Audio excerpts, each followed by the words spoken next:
Hello viewers, আজকে আবারও একটি নতুন ভিডিও নিয়ে হাজির হয়ে গেছি। আজকের ভিডিওতে আলোচনা করব গর্ভবতী মা কান্নাকাটি করলে গর্ভের শিশু অসুস্থ হয়ে যায় কেন।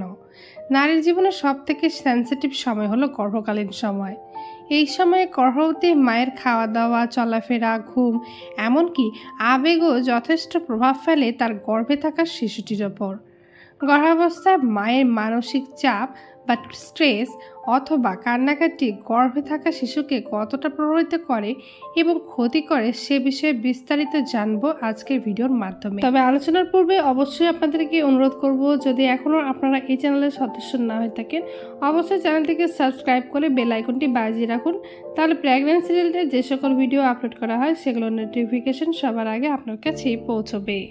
প্রথম 1 নম্বর হলো, যদি আপনি চাপে থাকেন তবে এটির ফলে আপনার দেহটি সঠিকভাবে কাজ নাও করতে পারে, যার ফলস্বরূপ এটি আপনার শিশুর ওপর প্রভাব ফেলতে পারে এবং আপনার শিশু বিভিন্ন সমস্যায় পড়ে যেতে পারে। 2 নম্বর হলো, প্রথম 3 মাসে আপনি যদি অতিরিক্ত কান্নাকাটি করেন এবং হতাশা হয়ে পড়েন তাহলে আপনার মিসক্যারেজ হতে পারে। 3 নম্বর, অতিরিক্ত কান্নাকাটির কারণে আপনার বেবি নির্ধারিত তারিখের আগেই ডেলিভারি হতে পারে, যে কারণে আপনার অপুষ্ট শিশু জন্ম নিতে পারে। 4 নম্বর, দেখা গেছে যে সকল মায়েরা গর্ভাবস্থ অবস্থায় বেশি কান্নাকাটি করে তাদের বাচ্চা গর্ভে বসে হতাশ হয়ে যায়, এর ফলে কম ওজনে শিশুর জন্ম হয়। 5 নম্বর, গর্ভের বাচ্চা মায়ের সকল কথোপকথন, স্পর্শ, ভালো লাগা, খারাপ লাগা সহ সব ধরনের অনুভূতি খুব ভালোভাবে বুঝতে পারে। তাই মা যদি বেশি কান্নাকাটি করে তবে এই বাচ্চা জন্মের পরে শৈশবে হতাশাজনিত অসুখে ভুগতে পারে।